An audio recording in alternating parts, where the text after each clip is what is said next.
నమస్కారం సార్. నమస్తే. జగన్మోహన్ రెడ్డి గారు ముఖ్యమంత్రి అయిన తర్వాత ఏపీలో మత సామరస్యం ఎలా ఉంది అనుకుంటున్నారు? ముఖ్యంగా జగన్మోహన్ రెడ్డి వచ్చిన తర్వాత క్రిస్టియన్ సమాజానికి ఏదో కొంచెం ఎక్కువ మేలు జరిగింది, ఆయన ఏదో చేశాడని చెప్పి అందరూ చెప్పుకునే పరిస్థితి. సో ఆయన కూడా వాళ్ళ కుటుంబం మొత్తం కూడా బైబిల్ పట్టుకుని మన సమాజానికి మేలు చేశాడని వాళ్ళే స్వయంగా చెప్పుకుంటున్న పరిస్థితి. సో నిజంగా జగన్మోహన్ రెడ్డి వచ్చిన తర్వాత మీకు జరిగిన మేలేంటి? ఒకటి, మీరు ఫస్ట్ అడిగిన పాయింట్ మత సామరస్యం ఎట్లా ఉందని. జగన్ గారి పాలనలో మత సామరస్యం చాలా దెబ్బతింది. అటు హిందూ గుళ్ళ మీద దాడులు, ఇటు చర్చిల మీద కూడా దాడులు జరిగాయి. అది చాలామందికి తెలియదు, కానీ ఇటు చర్చిల మీద కూడా దాడులు. సో ఇక్కడ ఒక మంచి లీడర్ లేకపోతే ఏమవుతుందంటే కాన్ఫ్లిక్ట్స్, ఒకళ్ళ మీద ఒకళ్ళు ఇప్పుడు ఆయన వల్ల, ఆయన క్రైస్తవుడు అన్నారు కాబట్టి ఆయన నిజంగా ఎప్పుడు క్రైస్తవుడు అని చెప్పుకోలేదు. మా క్రైస్తవులు ఆయన క్రైస్తవుడు అని అనుకుంటున్నారు. ఆయన ఎప్పుడు బైబిల్ కూడా చదవలేదు. ఈవెన్ క్రిస్మస్ ఆటల్లో ఆయన బైబిల్ కూడా చదవడు. ఎక్కడన్నా సమాధి దగ్గరికి వెళ్ళినప్పుడు ఇడుపులపాయలో కూడా ఆ పాట కూడా పాడ్డా ఆయన. మరి ఆయన్నే క్రైస్తవుడు అనుకుంటున్నారు మా వాళ్ళు. ఇంకా చంద్రబాబు గారే క్రిస్మస్ టైంలో బైబిల్ చదివేవాడు, ఎక్కువ టైం ఉండేవాడు, దాదాపు 40 నిమిషాలు ఉండేవాడు ఆయన. ఈయన జస్ట్ 10 నిమిషాలు. కొన్నిసార్లు అయితే రాలేదు. 5 సంవత్సరాల్లో ఒక 2-3 సార్లు రాలేదు. ఒక 2 సార్లు 3 సార్లు వచ్చాడు ఆయన. వచ్చినా కొన్నిసార్లు ఏమో 15 నిమిషాలు, కొన్నిసార్లు 20 నిమిషాలు. ఇంకా మొన్న ఎలక్షన్ వస్తుందని హాఫ్ అన్ అవర్ ఉన్నట్టున్నాడు. సో మత సామరస్యం అయితే చాలా దెబ్బతిందండి ఆయన వచ్చిన తర్వాత. ఆ గుళ్ళు క్రిస్టియన్స్ కోలగొట్టారని చర్చిల మీద దాడులు. యాక్చువల్గా మా క్రైస్తవులు ఎలాంటి చేయరు, అసలు ఈ వైలెన్స్ చేయరు. వాళ్ళదేదో వాళ్ళ మత ప్రచారం వాళ్ళు చేసుకుంటారు, కానీ ఇలాంటివి ఏమి చేయరు. ఆ జగన్మోహన్ రెడ్డి వల్ల మాకు అవమానం జరుగుతుంది, మా క్రైస్తవ సమాజానికి అవమానం జరుగుతుంది. వీళ్ళు చేశారు అని ఆయన టార్గెట్ చేయడానికి మా క్రైస్తవ సమాజాన్ని కూడా చాలామంది టార్గెట్ చేశారు. మేము ఆయన కోసం అవమానం భరిస్తుంటే ఆయనేమో ఈ క్రైస్తవ ముద్ర పడకూడదని క్రైస్తవం దూరం పెట్టాడు. 3.5 సంవత్సరాలు ఎవరో రాకుండా, అసలు దాదాపు 4 సంవత్సరాలు రాకుండా చేశాడు. అసలు బిషప్లు ఇక్కడ కనపడడానికి వీల్లేదు. మరి ఏం చేశాడు? మేలు ఏం చేసినట్టు? అసలు బిషప్లనే కలవకుండా చేస్తే ఏంటది? అన్ని మతాలని ఇప్పుడు సీఎం అన్ని మతాలని సమానంగా చూడాలి. నీ మతాన్ని నువ్వు ఎక్కువ చూడకూడదు. అలాగని ఎవరో ఏదో అంటున్నారని నువ్వు ఆగిపోతావా? మరి ఈయన ఎవరో క్రిస్టియన్కి మేలు చేస్తున్నాడు అనుకుంటారని నువ్వు అలాగా, అసలు నువ్వు యు డూ జస్టిస్. నువ్వు ఎక్కువ చేయడానికి కాదు కానీ తక్కువ చేయడం కాదు కానీ డూ జస్టిస్. అందరినీ సమానంగా నువ్వు, నీ మతం నీది, ఆయన మతం ఏంటో ఆయన ఎప్పుడు మతం లేదంటాడు. మరి అన్ని గుళ్ళకి వెళ్తాడు, మరి అదేంటో తెలీదు.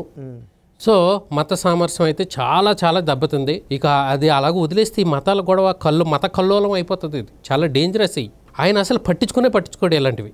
మా చర్చిల మీద దాడులు జరుగుతుంటే ఒక్కళ్ళు కూడా వాయిస్ ఇచ్చేవాళ్ళు లేరు. ఆ నామినేటెడ్ పోస్టులు ఎవరెవరికో ఇచ్చాడు, వాళ్ళు ఒక్కళ్ళు కూడా వాయిస్ ఎవరు మాకు. సో అది తర్వాత క్రైస్తవులకి ఎలా మేలు జరిగిందా, చాలామంది మేలు జరిగిందా అంటున్నారు.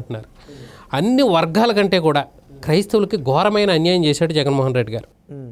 మిగతా వర్గాల కంటే కూడా, అన్ని వర్గాల కంటే క్రైస్తవులు ఓన్ చేసుకుని మావాడు అనుకుని, జగన్ క్రైస్తవుడు మావాడు అనుకుని 98% ఓట్లు గుద్దేశారు. కానీ ఇప్పుడు తెలిసి వస్తుంది వీళ్ళకి మావోడు ఎంత మాకు నష్టం చేశాడు అనేది. ఆ చంద్రబాబు గారే బెటర్ రా, ఆయనే చాలా మేలు చేశాడు. చర్చిలు కట్టుకోవడానికి మరమ్మతులకు కానీ 369 చర్చిలకి ఎంతో ఇచ్చాడు, 36 కోట్ల రూపాయలు ఇచ్చాడట. ఆ తర్వాత ఈయన టైంలో, జగన్ గారి టైంలో ఒక 10 చర్చిలకి ఇచ్చారు. 10 ఏది లేదండి, కార్పొరేషన్ మొత్తం పెట్టారు కానీ ఒక్క ఫండ్ లేదు కార్పొరేషన్లో. అన్నీ నవరత్నాలకు డబ్బులు పంచడమే. ఏదో పేదల మీద ప్రేమ అంటున్నారు కానీ నిజంగా ప్రేమ కాదు అది. ఓట్లు కొనడం ఒక మార్గం, ఇది అంతే. వాళ్ళు అలాగే ఉండాలి పేదలు. నిజంగా అంత ప్రేమ ఉంటే ఈ పేదలకి ఉన్నత విద్య రియంబర్స్మెంట్ తీసాడండి. ఈ పేదోళ్ళు ఎంఎస్సి ఎంబీఏ ఇలా చదువుకోవడానికి లేదు, పీజీకి రియంబర్స్మెంట్ తీసేసాడు. మరి వీళ్ళు కూడా ఉన్నత విద్య చదువుకోవాలి కదా. మరి మేలు చేసినట్ట కీడు చేసినట్ట ఎస్సీ ఎస్టీ బీసీ మైనార్టీలకి చాలా కీడు చేశాడు. ఏదో ఆయన చేసింది, ఆయన మేనిఫెస్టోలో పెట్టింది. ఆయన మేనిఫెస్టో ఒక బైబిలు, ఖురాను, భగవద్గీత అన్నాడు కదా. మరి నేను క్రిస్టియన్ లీడర్గా చిన్న వర్గానికి నేను కంపేర్ చేస్తాను. మాకు 5-6 పాయింట్లు ఇచ్చాడు ఆయన మేనిఫెస్టోలో. దాంట్లో ఒక్కటి చేశాడు ఆయన. అది పాస్టర్ల ఆనోరియం కింద. అది కూడా ఎంతమందికి 70,000 పాస్టర్లు ఉంటే ఒక 8,000 మందికి ఇచ్చాడు. అది కూడా ఎప్పుడు 3.5 సంవత్సరాల తర్వాత 5,000 మందికి, ఇంకో సంవత్సరం క్రితం ఇంకో 3,000 మందికి. సో ఆయన చేసింది అది ఒక్కటే. ఓవరాల్ పర్సంటేజ్ చూసుకుంటే 2% చేశాడండి. పాస్ మార్కులు కూడా లేవు, 2 మార్కులు, సింగిల్ డిజిట్ మార్కులు.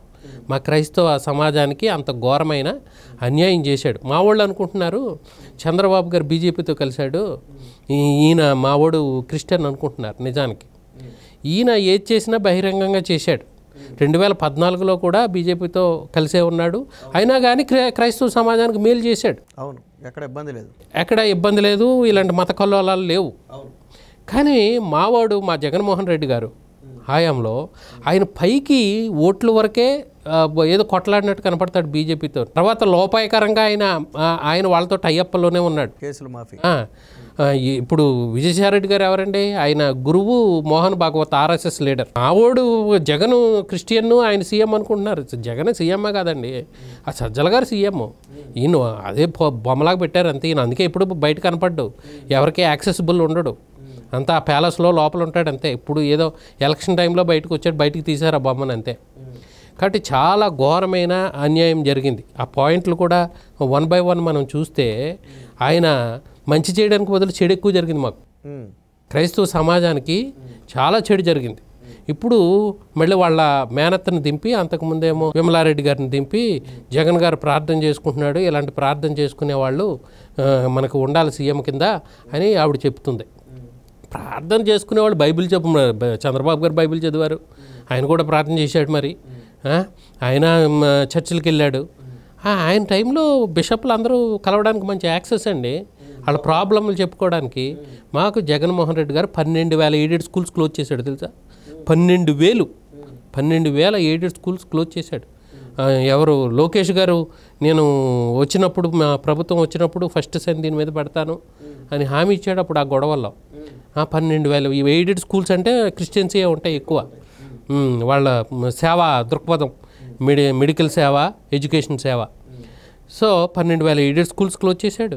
తర్వాత మాకు ఈ క్రిస్టియన్స్ని అందరూ హిందువులుగా చూపిస్తున్నాడు. మొన్న కులగణన చేశారు కదా, ఆ కులగణనలో ఈ క్రైస్తవులందరినీ హిందువుల కింద రాశారు. నేను సర్వే పెట్టాను, 70% వాలంటీర్సు ఆ ఓటీపీ అడిగి వాళ్ళే ఫిల్ చేసి పంపించేశారట. తీసుకోలేదు అంతే, 30% అడిగారు. అమ్మ అడిగి మళ్ళీ మేము క్రిస్టియన్స్ అంటే నువ్వు క్రిస్టియన్ కదా, అంతకుముందు ఏంటి హిందువే కదా, హిందువే రాస్తామని పంపించారు. మాకు పైనుంచి ఆర్డర్స్ వచ్చాయి. కాబట్టి ఇది ముసుగు ఈయన పైకి మేము బీజేపీతో టైఅప్ లేదంటాడు, కానీ వాళ్ళకి దోసోహం. బీజేపీ అనే కాదు, సెంటర్లో ఏ గవర్నమెంట్ ఉంటే వాళ్ళకి దోసోహమే. ఎందుకంటే ఈయన కేసులు బట్టో దేని బట్టో ఈయన చేయలేడు.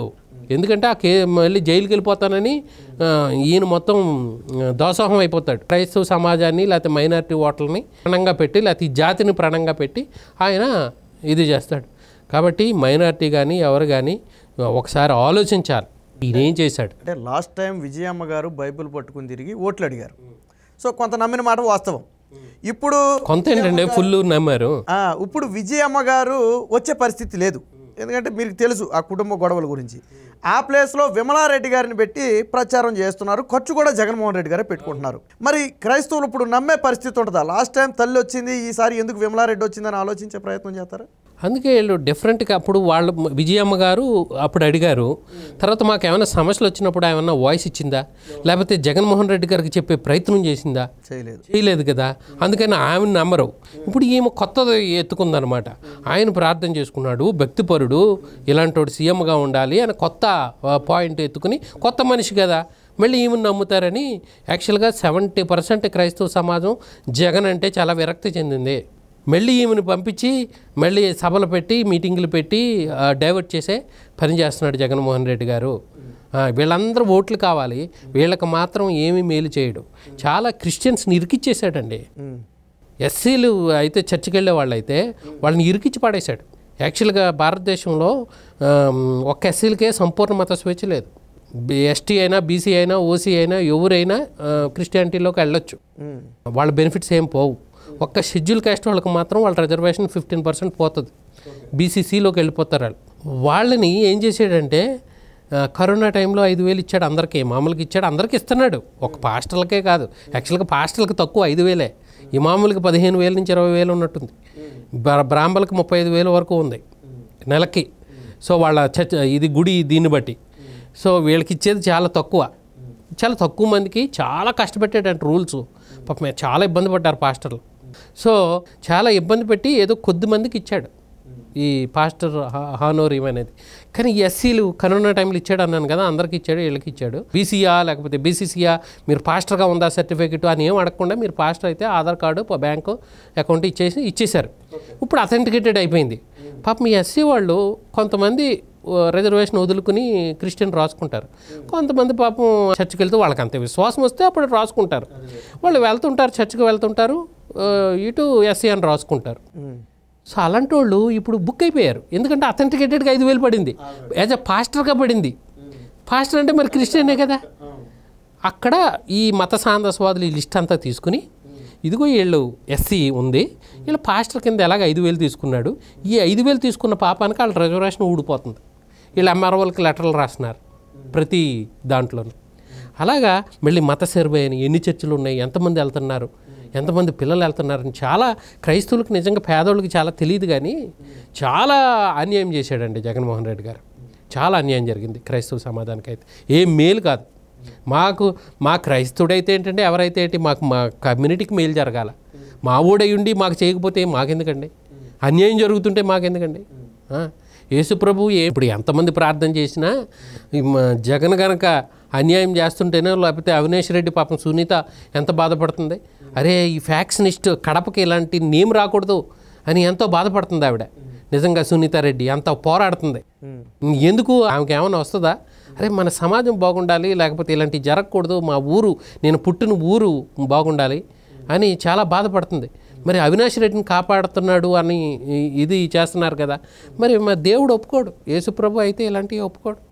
ఎంతమంది ఆ తల్లి ప్రార్థన చేసినా, ఎవరు ప్రార్థన చేసినా, యేసుప్రభు న్యాయవంతుడు.